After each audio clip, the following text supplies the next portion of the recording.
अस्सलाम वालेकुम पाकिस्तानियों, मैं इस वक्त अडयाला जेल रावलपिंडी के बाहर मौजूद हूँ और अभी सुबह 9 बजे से मैं यहाँ मौजूद हूँ। आज तोशा खाना केस की यहाँ समाअत थी, जिसमें आज हमने खान साहब की तरफ से और बुशरा बीबी साहिबा की तरफ से शहादत पेश करनी थी उनके दफा में। कल हमने अदालत के सामने ये मौक़िफ़ लिया था कि हम इसमें आज अपने गवाह पेश करेंगे, अपनी शहादत पेश करेंगे अपने हक़ में खान साहब की ऑनेस्टी पे, इंटीग्रिटी पे, और जो तोशा खाना केस एक झूठा मनगढ़ंत केस कायम किया गया उसके अंदर हम अपना दफा करेंगे। और इसमें हमारे गवाह भी तैयार थे, हमारी शहादत भी तैयार थी, हमारी तमाम चीज़ें तैयार थी। आज वो हमने यहाँ पेश करनी थी और सुबह 9 बजे हम आके यहाँ पहुँच गए और हमने इंट्री वगैरह करवाई है। जेल के हुकाम को बताया कि हम मौजूद हैं, लेकिन उन्होंने बताया कि आपको थोड़ी देर तक भेजते हैं, थोड़ी देर तक भेजते हैं। तो अभी थोड़ा हम यहाँ इधर बाहर इंतज़ार कर रहे हैं। अमूमी तौर पे ये जो केस था इसकी समाअत अमूमी तौर पे 11 बजे के बाद हुआ करती थी और आज भी उसी तरह यही रूटीन थी कि 11 बजे के बाद। लेकिन हम चूँकि जिस तरह साइफर केस के अंदर जिस तरह किया गया उसके बाद हम अलर्ट थे कि यहाँ कोई भी किसी भी किस्म की कार्रवाई हो सकती है। तो 9 बजे हम यहाँ मौजूद थे, हमारे साथ बाकी वकला भी, हम टीम पूरी मौजूद थी यहाँ।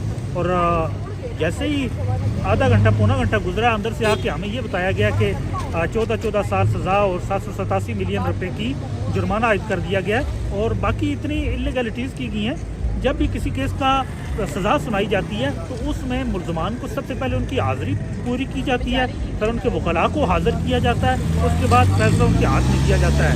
आज ना तो खान साहब की और बीबी साहिबा के वकला यहाँ मौजूद थे और ना ही खान साहब और बीबी साहिबा की वहाँ अंदर हाज़िरी मौजूद थी। और बस 9 बजे आए और अभी ये पता चला कि आया है और सज़ा सुनाई और चला गया है। और इसके अंदर ये था कि अभी इसमें खान साहब का जो बयान सफाई होता है, जिसको कानूनी ज़बान में 342 का बयान कहा जाता है, वो भी अभी बाकी रहता था। उसमें हमने गवाह पेश करने का मौक़िफ़ लिया हुआ था, वो भी आज हमने पेश करने थे।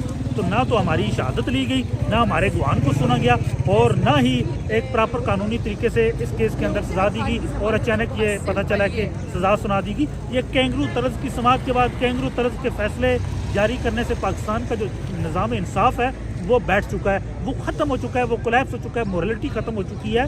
और इस केस के अंदर खान साहब की जो ज़ाती इंटीग्रिटी थी वो इन्वॉल्व थी। इसमें खान साहब की ज़ात पे इल्ज़ाम लगाया। कल खान साहब ने बड़े खड़े होकर बड़ी अदालत के सामने खुद उन्होंने मौक़िफ़ लिया कि इसमें मेरी इंटीग्रिटी, पर्सनल इंटीग्रिटी का सवाल है और इसमें मैं शहादत पेश करूँगा और मैं साबित करूँगा मैं मुल्क के बहुत बड़े खैराती इदारे चलाता हूँ। लोग सिर्फ मेरी रेपूटेशन पे मुझे जो है वो डोनेशन देते हैं, मेरी सिर्फ ज़ाती रेपूटेशन की बुनियाद पे मुझे इतने बड़े अदारों के लिए लोग खैरात देते हैं। तो मैं तो इतनी 1 रुपये का रवादार नहीं हूँ, 1 रुपये का ऊपर नीचे करने का रवादार नहीं हूँ। लेकिन ये इस केस के अंदर खान साहब की रेपूटेशन को ख़राब करने के लिए सज़ा दी गई है और इंशाल्लाह इस केस के अंदर भी हम अपील में जाएंगे और ये केस कहीं भी नहीं ठहर सकते।